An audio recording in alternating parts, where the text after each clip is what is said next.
ঠেলাই না পড়লে বেড়াল গাছে ওঠে না। Ministry of railways government of ইন্ডিয়ার একই অবস্থা। কিছুদিন আগেই এএলপি অর্থাৎ অ্যাসিস্ট্যান্ট লোকো পাইলট, এখানে কিন্তু প্রায় 5,500 ভ্যাকেন্সির একটা নোটিফিকেশান বের করেছিল। মাস দুয়েক আগে অ্যাপ্লিকেশান শুরু হয়েছিল, অনেকেই করেছে যারা এলিজিবিলিটি ছিল। ওকে, তো কালকেই আমাদের কাঞ্চনজঙ্ঘা এক্সপ্রেস দুর্ঘটনা ঘটেছে এবং ভারতে নিত্য নতুন বিভিন্ন জায়গায় রেলওয়ে দুর্ঘটনা ঘটছে এবং বিভিন্ন অ্যাঙ্গেল থেকে রেলওয়েকে দোষারোপ করা হচ্ছে, যার পরিপ্রেক্ষিতে ভারতীয় রেল এএলপির ভ্যাকেন্সিতে অনেক বৃদ্ধি করেছে। ওকে, তো আজকের এই ভিডিওতে আমরা জেনে নেব যে রেলওয়ে বোর্ড কত ভ্যাকেন্সি বৃদ্ধি করেছে এবং এতে কি সুযোগ রয়েছে যারা অ্যাপ্লিকেশন করেছে। ওকে, তো যাই হোক, ভিডিও শুরু করার আগে আমি পরিচয় দিয়ে দিই। আমি হচ্ছে নিখিল এবং আমার ইউটিউব চ্যানেল জিএস গুরু পুরুলিয়াতে সবাইকে স্বাগত। যারা দেখছো তারা অবশ্যই কিন্তু ভিডিও লাইক করবে, শেয়ার করবে এবং নতুন বন্ধু চ্যানেল কিন্তু সাবস্ক্রাইব করে নেবে পরবর্তী আপডেট পাওয়ার জন্য।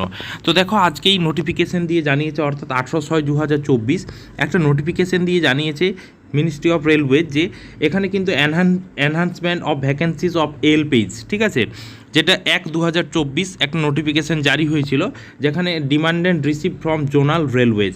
এখানে কিন্তু অ্যাসিস্ট্যান্ট লোকো পাইলটে একটা ভ্যাকেন্সি নিয়োগ হবে, তার একটা নোটিফিকেশান 1/2024 বেরিয়েছিল। সেই ভ্যাকেন্সি কিন্তু এনহান্সমেন্ট করা হয়েছে, অর্থাৎ বৃদ্ধি করা হয়েছে। কত বৃদ্ধি করা হয়েছে দেখো, এখানে হচ্ছে আমাদের ভ্যাকেন্সি ছিল 5,696, সেটা কিন্তু বৃদ্ধি হয়ে প্রায় 3 গুণ বেড়ে গেছে সেখানে ভ্যাকেন্সি। তো কত ভ্যাকেন্সি বৃদ্ধি হয়েছে দেখে নাও একটু।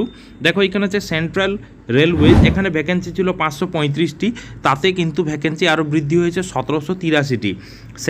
ইস্ট সেন্ট্রাল রেলওয়ে, সেখানে 76টি ভ্যাকেন্সি ছিল, এখানে বাড়েনি।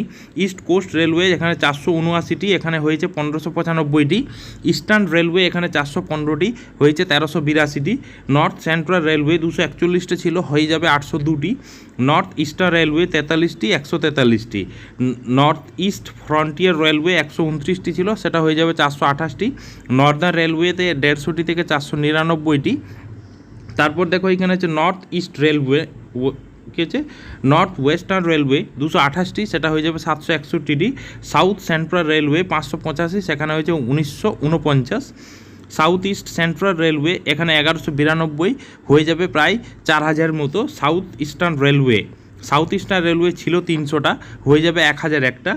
সাউদার্ন রেলওয়ে 218টি, সেটা হয়ে যাবে 726টি। সাউথ ওয়েস্টার্ন রেলওয়ে 473টি, হয়ে যাবে 1576। এরপর দেখো, ওয়েস্ট সেন্ট্রাল রেলওয়ে, এখানে ছিল 219টি, হয়ে যাবে 729টি। তারপরে ওয়েস্টার্ন রেলওয়ে, এখানে ছিল 413টি, হয়ে যাবে 1376টি। অর্থাৎ আমাদের প্রথম যে নোটিফিকেশান জারি ছিল সেখানে কিন্তু ভ্যাকেন্সি ছিল 5,696, সেটা হয়ে গেল কিন্তু 18,799।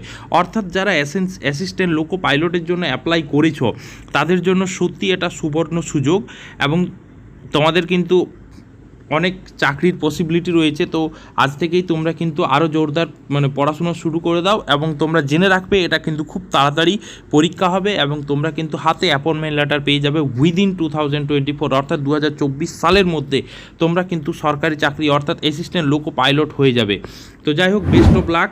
তো এরকম নিত্য নতুন আপডেট পেতে অবশ্যই আমার ইউটিউব চ্যানেল এর সাথে থাকো এবং ভালো লাগলে লাইক করবে, শেয়ার করবে, কমেন্ট করবে এবং তোমাদের একটা লাইক আমাকে আরও অনুপ্রাণিত করবে এবং এই ধরনের নিত্য নতুন আপডেট আমি দিতে থাকবো।